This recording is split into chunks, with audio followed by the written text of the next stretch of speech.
Krijg Boetenhaas liggen 2 grote parkeerplekken voor de bezoekers van de Talships races. Die kost deze bij Kimswerd. Publiek en voor een tientje parkeren wordt dan met pendelbussen naar het centrum van de stad gebracht. Tot op heden goed geregeld. Ik bedoel, ik kon gelijk parkeren en we pakken naar de bus. Wat is de verwachting voor vandaag? Nou, leuke dag. Het is eigenlijk prima, want die bussen rijden fijn. Er is overal plek dat je erbij kan. Het is goed dat ze de stad een beetje afgesloten hebben. Dus beter als, laten we zeggen, Amsterdam, want dat is te massaal. En hier kan je gewoon nog overal bij. Dags is er een groep mensen die het creatief oplost had. Zij parkeren bij treinstations, die kost hier bij Hatsum en omzielen daarmee de parkeerkasten. Deze vergeesparkeerders waren gelijk was veroorlijst. Zij zitten ze bij de Points in Venster, juist er maar de hand niet hier. Daarom joert maatregels. Hoi, wil je van de boodschappen of ja? Mooi via erin. Gisteren, zeker halverwege de middag, was het extreem qua overlast. Ons hele parkeerterrein stond vol. Er gingen mensen parkeren op ons eigen terrein, zodat onze vrachtwagen niet meer kon lossen. Dus ja, vandaar dat we vandaag wat extra maatregelen hebben moeten nemen.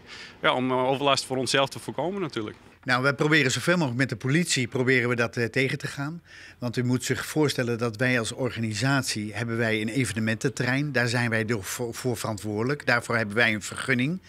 Daarbuiten zit je meer op de provincie en met de dingen. Daar mogen wij als Harlingerszeel, als stichting, hebben wij daar niks over te zeggen. De organisatie is verder wel tevreden door het vereen van het evenement.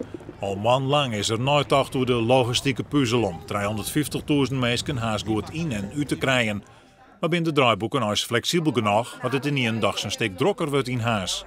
Echte grote plannen, daar kan je niet zoveel aan doen. En je kan niet zomaar even heel snel een hele route van mensen gaan verleggen. Dat kan niet meer. Maar we kunnen wel zorgen dat als er in één keer ergens een drukte is, dat we extra pendelbussen in gaan zetten. En die mogelijkheid lijkt het net om er nog te wezen. Normaal, de eerste bus is om 9 uur begonnen en de tweede bus die zou om 11 uur beginnen. Maar die hebben al even wat eerder laten komen, dus die is om 10:30 al begonnen. En dan is het een makje tot nu toe.